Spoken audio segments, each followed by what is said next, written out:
Welcome to another episode of Mental Health Matters. This is Tom Duff, the Executive Director of St. Louis Counseling and a therapist at heart. So once again, we are having our podcast today, and the podcast is promoted to break down the mental health stigma, make mental health okay talking about around dinner tables, and to recognize that mental health is one component of our overall well-being. And sometimes we do have a mental illness that affects our mental health. And at other times, we're just talking about our overall well-being during our normal course of days and just mental health in general.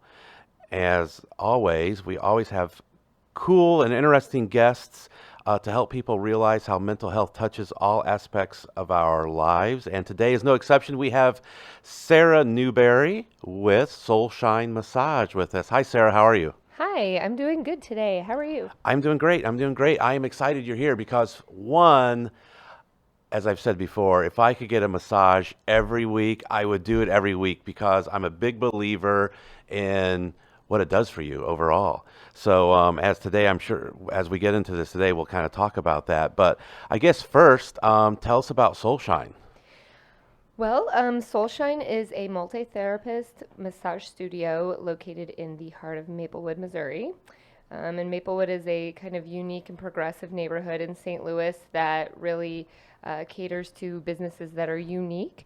And we specialize in using our feet to deliver the massage. Nice. So we specialize in shiatsu, barefoot massage, Thai massage, and barefoot shiatsu. So some of the techniques are either done on a massage table or on a mat on the floor. Mm-hmm. So help us picture that, right? Who's listening? So above the therapist, right, is like some type of rod, pipe, not whatever the right terminology. So it's for our table-based sessions, there's wooden dowels above that are attached. I knew there'd be a good term for it. Yeah, they're attached to the ceiling, and they're specially designed for the therapist with body mechanics in mind, so that they're not hurting their body either. Mm-hmm. So our table-based sessions are on a table, obviously, and then the mat-based sessions is where you actually remain clothed and you're on a mat on the floor. So with the barefoot massage, why would a person want to choose that over, I guess, regular massage with hand? That's probably the question I get asked the most. And it's multifold answer because it's better for the therapist. Body mechanic wise, we can use gravity, and so we allow gravity to do the work rather than us pushing with our hands. I also like to say that, we ask our clients to use their entire bodies for their own positioning in like their desk or as they go and move about the world. Why wouldn't we use our entire full body for doing our work, right? And then for the therapist or for the client, it's actually better because we're using a broad surface, so that the surface of a foot is broad versus like pokey thumbs and elbows and fingers. So that allows your body to actually absorb the pressure better, rather than being kind of jarred, if that makes sense. Makes total sense, yeah. So I guess going back a little bit, what made you want to get into, one, just this business, and then two, what sold you then to open up your own shop? Yeah, that's a long story too, but I was interested in massage myself because I was in high school and struggling with TMJ pain, headaches, really way too early in my life to be dealing with migraines and chronic pain. So luckily my mom was smart enough to bring me to a massage therapist. So very young, massage was normal to me. It was part of what you should do just to feel better. And I had always kind of had an interest in yoga and movement and dance. I did ballet my whole life. So body-focused things were sort of how I expressed myself in the world, if that makes sense. So I found myself in massage school. Some things in my life sort of opened up to where it was possible for me to go to school.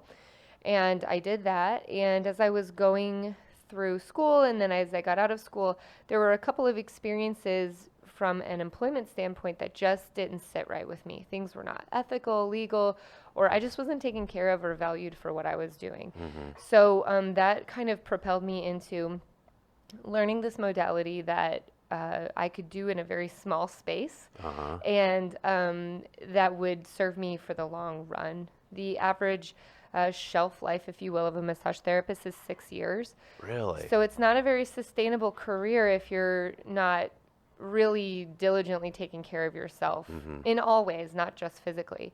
So that's whenever I was looking into how do I prolong this, because I love what I do. I love creating a space for people to feel and live their best. So I discovered barefoot massage, and I really haven't looked back since then. Wow. So I've been doing barefoot massage solely. All pun Solely. intended. Very nice. Yes. I've been doing that now since 2011, so a really long time. Oh, yeah. And so I've since started teaching this type of massage to other massage therapists too, because my passion is in providing a space, one, for people, for massage therapists to work. That's what Sole Shine is about, that we have a place so that they are treated well and paid well and ethically, the business is set up properly. And then I also want to be able to share this with other massage therapists across the country, which I've been doing, which is cool, to help them also prolong their career, because we need more people who are helping other people feel their best. It's a very valuable thing. So from your so my perspective on massage, reality is it's helped me in so many ways, because I've had some jobs in my life that were extremely stressful, working with in the social work world with populations that were very challenging, and I would find like just how tense my body was, and then even my back is where I carry a lot of that tension and the stress. And after massage, and if I kept a consistent routine going, it was even better, but it would just release so much. And for me, it was about taking that time for myself, right? And where it was a kind of a mindfulness type aspect as well too, where I could just not think about anything except me at that moment. So from your perspective and what you see of some of your clients, that ability, because it totally relates to our mental health, right? That ability to feel good. But how would you say mental health and massage are connected? Well, I think that there's a lot of ways, but one of the main things that I've seen over the years of being in practice and with my clients, there's a lot of people that struggle with time and money. Those are always the two objections, right? Like I don't have enough time, or I don't have enough money. But I've seen time and time again that when people do spend the time or spend the money really dedicating it to themselves, like you were talking about the mindfulness acts, or just really dedicating to something, whether it's massage or whatever it is for you, I've really found that their life opens up. And especially for massage, I feel like you have that hour or 2 hours or whatever on the table to really sort through the things that you've been mentally carrying or physically carrying through the last week or two from the last time you were on the table. So really taking that time to like kind of sort through things, or just like shut down so that your brain can do its work, and then you can stand up off the table and feel refreshed, renewed, and ready to go. That brain part's interesting, because we were talking before too, just about how on we're always now. I say nowadays makes me feel old, but the reality, right, is like technology. It's everywhere. Where work takes over most of our lives, but our brains are always on, right? Yeah. We're constantly being bombarded with stimulation. So it's really important that we intentionally take that time to turn the stimulation off. But what's nice is it's not like meditation where you're really intending to remove all stimulation. You're still being physically stimulated. So it allows your brain to work different whenever your body's being, it's sort of like, this is going to be kind of an oddball thing, but it's sort of like, have you ever listened to a podcast while you're trying to do computer work and it's like impossible? Yes. But if you're trying to listen to a podcast while you're cleaning your house, that works, because it's like a physical thing and a mental thing. Whereas a computer, you're on a computer and it's a mental thing. So it's like when you are in a massage and your physical body is being stimulated or it's being touched, that your brain can actually work better, you know, but also while it's being turned off. Yeah, exactly. Yeah. It makes sense. I followed you actually. Oh, good. Yeah, you're good. You're good.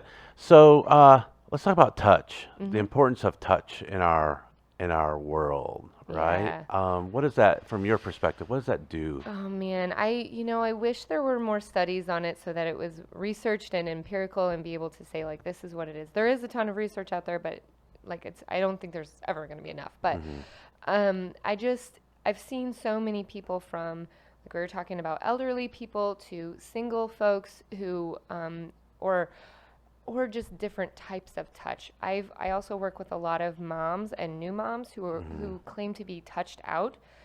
So you would think that they wouldn't want to be touched, but actually it's the intention of touch that's totally different. So it's that intentional mindfulness moment, again, that massage brings to your life that's different than, you know, a kid climbing all over you or a doctor touching you or even your partner. It's a different kind of touch.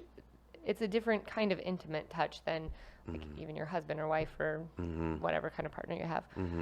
Yeah. Interesting. So, you know, because I think about that, like with seniors, right? When they're in nursing homes or assisted living care, and maybe family doesn't live around them, and it's like, what happens, you know? And when you look at on our side of, you know, mental health and sometimes depression and even just the stimulation of dopamine and things of that nature. I mean, someone goes about some of those very basic things and how it can affect the chemicals inside your brain, you know, and then all of a sudden you develop depression, anxiety, whatever it may be. Right. Yeah. Well, and we don't work with a lot of seniors in our studio just because shiatsu and barefoot massage is meant for more healthier folks, if you will. But I do have a lot of people who work in hospice care, and the importance of touch at the later stages of your life is just, it's fundamental. It's phenomenal. But I think that being said, even younger generations need to have that too in a very intentional but mindful way. So that they can learn about touch even now. I mean, I think that when we talk about generations, right, our generation today is way more open to touch than, say, like our grandparents' generation. So we're very mindful of that in the studio when people come in, you know, of where they are in their life and how we need to approach them so that they feel safe and comfortable. So that's one of the things too you guys are doing is, which relates into, you know, our world at St. Louis Counseling as well as, you know, therapy, but trauma-informed, right? Practices and care, and you are exploring that. So why would you say that massage therapists should be looking at exploring trauma-informed care? Yeah. Well, I think that trauma-informed care is like kind of on the rise right now, which is amazing. It's really great, and our world needs it. Because we ask our clients to become so vulnerable, we ask them to get undressed with someone they possibly have never met before. It's we never take that lightly, and we always appreciate the vulnerability that they provide to us, you know. So I think that being able to speak in such a way that allows people to feel safe and also provide them with the tools so that they can speak up if they feel unsafe, because maybe someone's never experienced a massage before, or maybe they've never experienced such mindful touch.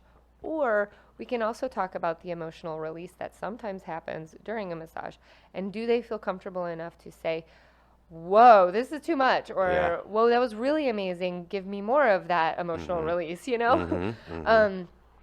So I think that providing a space for people to truly feel safe is one of the most important things to me as a business owner and as someone who's guiding other therapists in their practice. You know, at this point, I cannot claim to be trauma informed because we need more training, and there's still, it's not as readily available to my industry as it is to like mental health facilities or whatever. So, I mean, I think that we'll get there. And we're definitely taking steps every single day to improve. We have someone coming in to speak to our staff next month, actually, about 10 different ways to make your practice a little bit more trauma-informed. So it's just, we're taking strides toward it.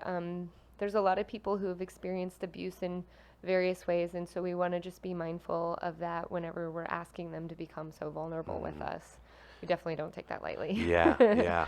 Well, and it's just, and kudos to you and your team because, as we want to build a trauma-informed, where it starts, it starts with a business, but then it starts in the neighborhood, the community, the region, and you can grow that. And to have that ability to handle, to recognize where people are coming from, if you look at, our region here, St. Louis, and just over the last 5 years, all the, and it's not even you were in the middle of some of the trauma, but just some of the secondary effects of it from flooding to Michael Brown to murder rates and shootings growing. So it's like as a region, we're really dealing with all of those aspects. And then for a business to be able to do that, I think that's great. It's amazing. So awesome. Well, we're working toward it. That's definitely something that will always be ongoing. Yeah. It's like a yoga practice. You're never like all the way there, right? Yeah. It's always continual. So that's definitely something that we'll always be trying to grow and improve on. So do you see, from the mental health therapy side for people to the massage side, you see a definite correlation then? Oh, yeah, 100%. I think that it's important for anyone receiving any sort of care, whether it's mental health care, it's physical care, whether it's relaxation, it takes all of it to really live completely, Yeah, yeah. Now that's not to be said. You can totally go to therapy but not get massage. You can get massage and not go to therapy, of course. But if you're really striving and you're trying to really get curious about how to live your best life, it kind of takes the whole mind, body, spirit, the whole thing, Yeah. So yeah, when you come out of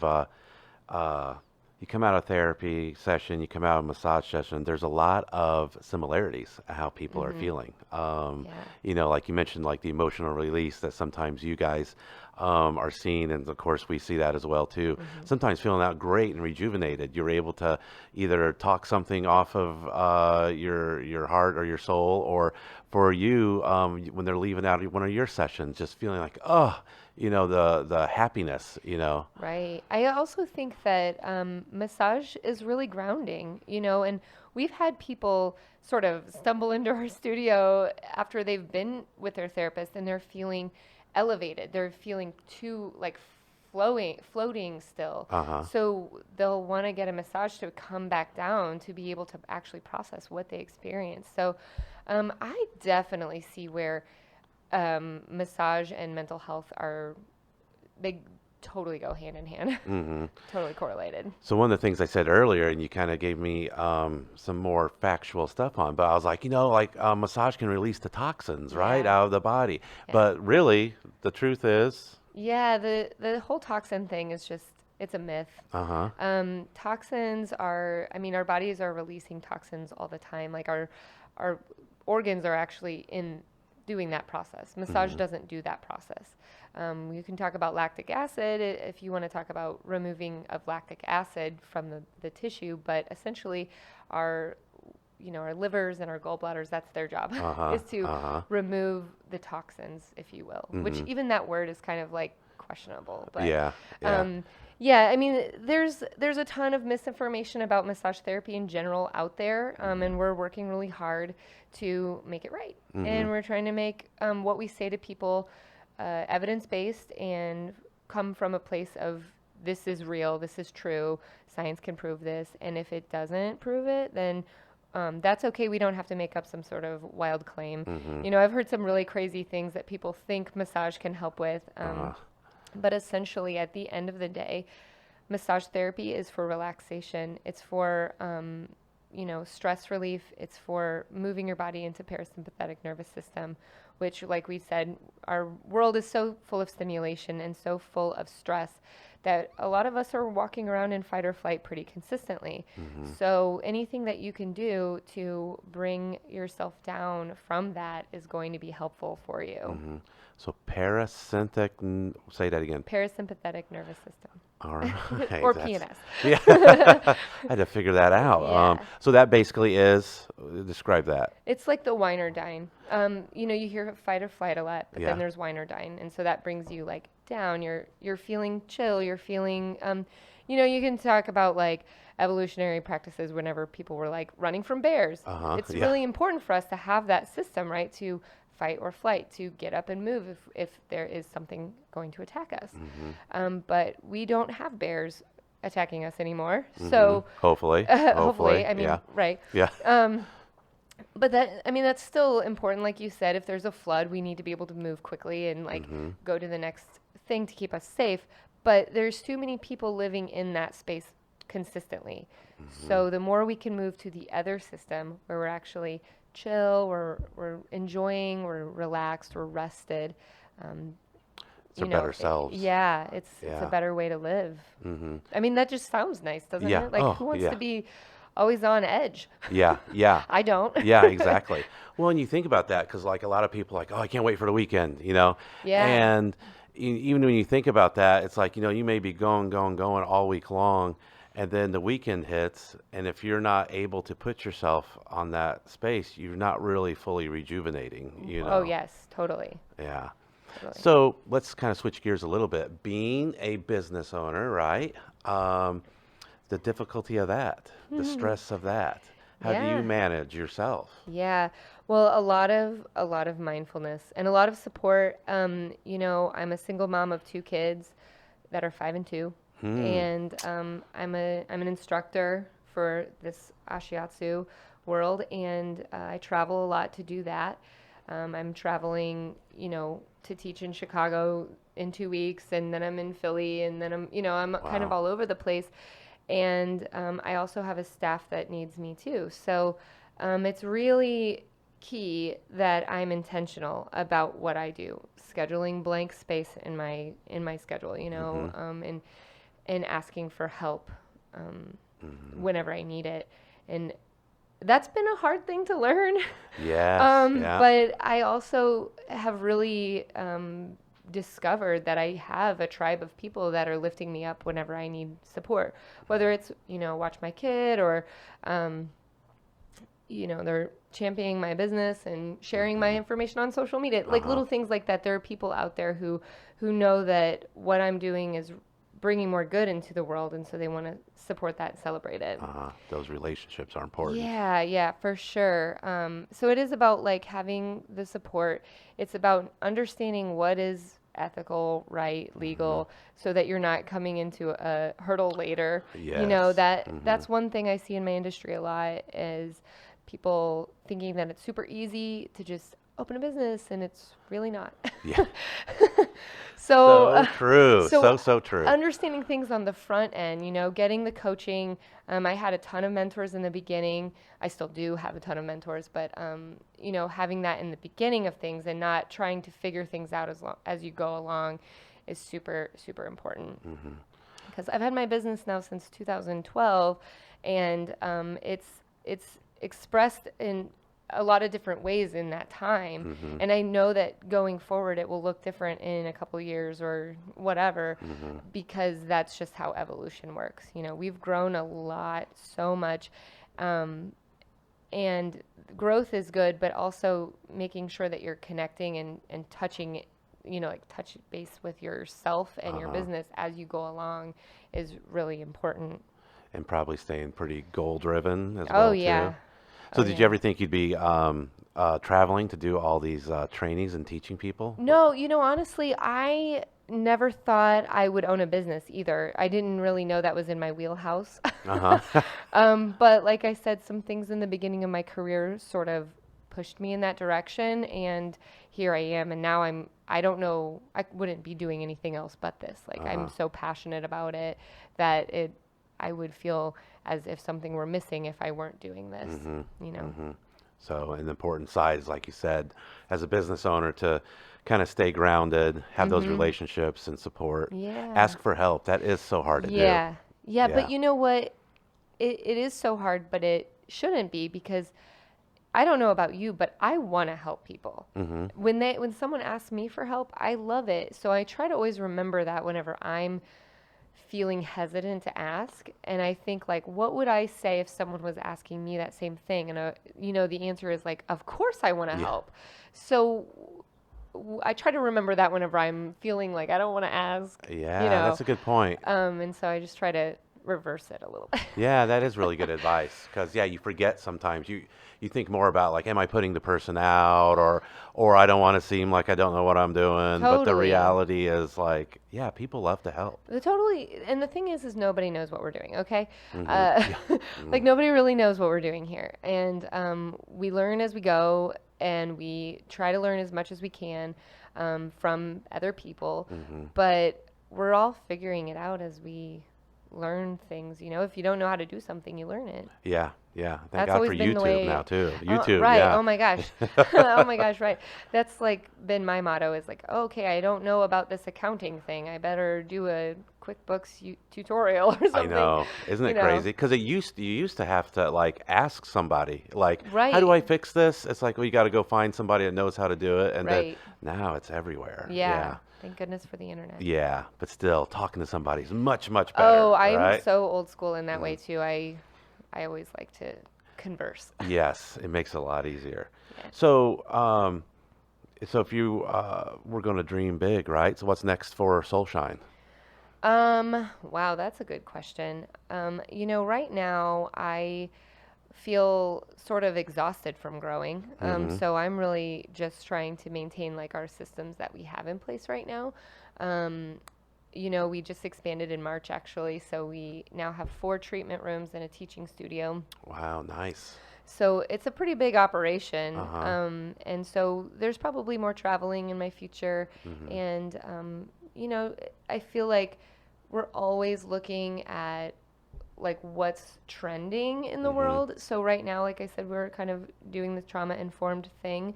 But that will eventually lead to another thing. Yeah. So it's sort of just being in the flow of what's needed in the world. Yeah, I think flow is a good word, and because everything evolves, and it's like, if you think you can just keep one business forever that's doing the exact same thing, it's like you gotta have that ability too, which is key. Yeah, and it's reflecting on what my staff needs at the moment, and my students, and what my clients need. So I think that growth sometimes on the outside looks like we're expanding space, or we're, like, now doing this thing. But sometimes growth is just looking inward and what needs to be perfected, or finesse. That's something that I always talk about whenever I'm teaching, is the flow of this sort of session is really the key to giving a really great massage. If it's choppy or if it's hesitant at all, your client's going to feel that.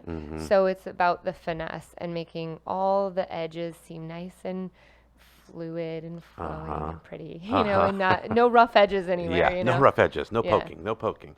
So if a person is listening, right, and they've maybe never had a massage, or maybe never had the barefoot massage, and they're on the fence, maybe they feel awkward, or what advice could you give to them to try to maybe push them over the hump to just try it?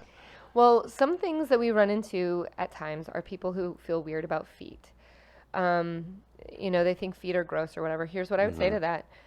You're touching everything all day long with your hands. My feet are usually in shoes and socks, so actually my feet are probably cleaner than your hands. That's very I'm true. Just saying. But I will say that there are some people I've met out in the community that's just like, feet, no.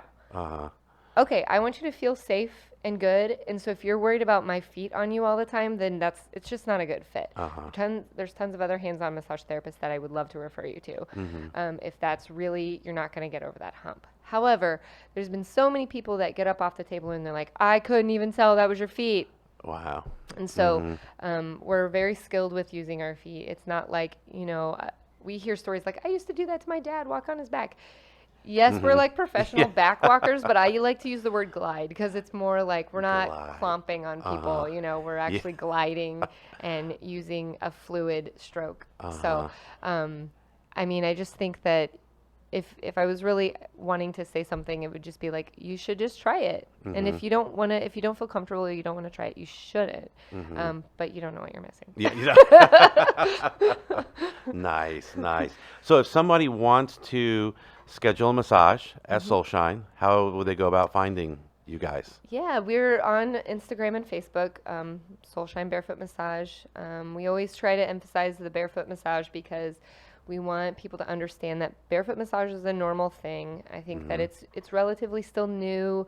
It actually has ancient roots in other countries, and what we do is sort of a meld of those things. But in America, it's sort of a newish thing. So it's not always in people's consciousness as being normal. So we always try to emphasize the barefoot massage. And we're on Instagram, Facebook. You can go to soleshinemassage.com. And if you're listening not in St. Louis, we are also affiliated with the Center for Barefoot Massage. That's how I teach. And so the Center for Barefoot Massage, you can go to barefootmassagecenter.com, and there's actually a grad link, so you can see whatever city you're in, where there's maybe an Ashiatsu person doing barefoot massage. Awesome. Yeah. Awesome. Well, we've been here today with Sara Newberry of Sole Shine Massage. And, I think, as we started out talking about the world of massage therapy and mental health, so many similarities, and it's total crossover in so many ways. And so a lot of times, we'll say things like, hey, you just need to relax, go get a massage. And I think today we heard a little bit about what that's like and what that can do for you, and be able to ground you and put you at a space where, you're in that mindfulness state, or you can at least your mind can relax, and then with your body and that physical part being able to overcome some of those, maybe even just pains, right? But yeah, I mean, I'm pretty excited. I hope some of our listeners will find you guys, and then also just explore that within themselves too, and what it can do for you. So, but any last pitch on why massage is good for the soul? Go get massage. And you'll find out. Find out what works for you. And we try to be a resource. So if this isn't what you want, like I want to help you find what works for you. Awesome. Yeah. Well, once again, you have listened to Mental Health Matters, and we will be back next week with another entertaining guest, and today was no exception. Thank you, Sara. Thank you. Thanks for having me. And we will be seeing you next week. Until then, this is Tom Duff, St. Louis Counseling and Mental Health Matters. This has been Mental Health Matters with Tom Duff of St. Louis Counseling Services. Check out stlouiscounseling.org for more information.